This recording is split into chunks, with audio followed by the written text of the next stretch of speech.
আজকে আমার বাসায় আমার শ্বশুর আসছিল, তো তার জন্য হালকা একটু রান্নার আয়োজন। সো হ্যালো এভরিওয়ান, আসসালামু আলাইকুম, welcome back to my other blog. আশা করি সবাই ভালো আছে। আলহামদুলিল্লাহ আমিও ভালো আছি। তো আজকের ভিডিওটা শুরু করলাম সকাল থেকেই। তো সকালবেলা উঠে ঘরে একটু কাজ ছিল, তো সবগুলো কাজ সেরে তারপর চলে আসলাম নাস্তা বানানোর জন্য। তো আজকে আমি বানাবো রুটি আর সাথে ডাল দিয়ে আলু দিয়ে একটা ভাজি করব। তো এখানে আমি সবগুলো রুটি আগে বেলে নিয়েছি। আজকে এখন একটা একটা করে সবগুলো রুটি আমি ভেজে নেব। তো সব সময় আমি অবশ্য আগে একটা একটা করে রুটি বানাই আর একটা একটা করে ভেজে নেই। তো আজকে সবগুলো রুটি বানিয়ে তারপর ভেজে নিয়েছিলাম। ভাবলাম যে এইভাবে দেখি একটু তাড়াতাড়ি হয় কিনা, তাই তো এদিকে আমি ডাল আর আলু দিয়ে ভাজিটাও বসিয়ে দিচ্ছি। এখানে আমি কোনো এলাচ দারচিনি ব্যবহার করিনি, শুধু পেঁয়াজ আর একটু রসুন আর হলুদের গুঁড়া দিয়ে আমি ডালটাকে একটু ভালো করে ভেজে নিয়েছি। তারপর পরিমাণ মতন পানি দিয়ে রান্না করে নেব। আর এই ডাল আলুর ভাজিটা দিয়ে রুটি খেতে অনেক বেশি মজা লাগে আমার কাছে, কিন্তু আমার ছোট বাবাটা একদমই পছন্দ করে না, ওর জন্য আলাদা করে ভাজি করতে হয়। ডাল দিলেও একদমই খেতে চায় না, তাই সাথে একটু মরিচ দিয়ে দিলাম আর ডাল ভাজিটা আমাদের জন্য করলাম আর আমার ছেলের জন্য আলাদা করে একটু ভাজিও করে নিয়েছিলাম। তো সকালের নাস্তাটা সেরে আমরা চলে গেলাম বিয়ে বাড়িতে। দুপুরবেলা আমরা বিয়ে বাড়িতেই খেয়েছিলাম আর আমাদের সাথে আমার শ্বশুর শাশুড়ি সবাই ছিল, যেহেতু বিয়েটা ছিল আমাদের ছেলের, মানে আমার ভাসুরের ছেলের। তো ওইখানের ভিডিওগুলো অবশ্যই আপনাদের সাথে শেয়ার করব অন্য আর একটা ভিডিওতে।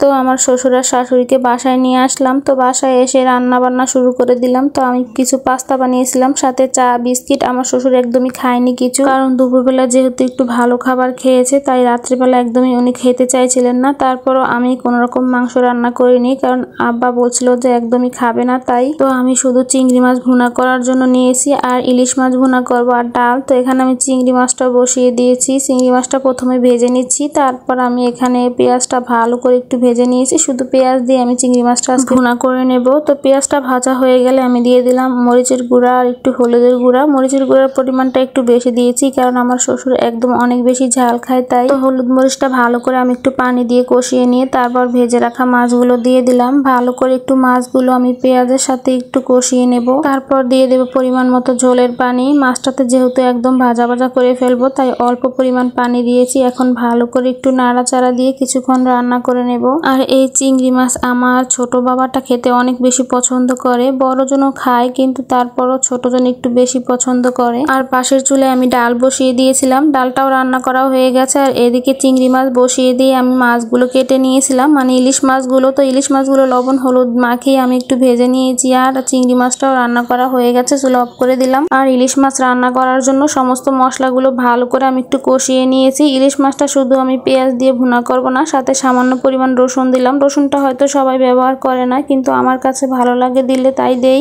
এই ছিল আমাদের রাত্রের খাবার দাবার। তো আজকের মতো ভিডিওটা এই পর্যন্তই। সবাই ভালো থাকবেন, সুস্থ থাকবেন। আল্লাহ হাফেজ, আসসালামু আলাইকুম।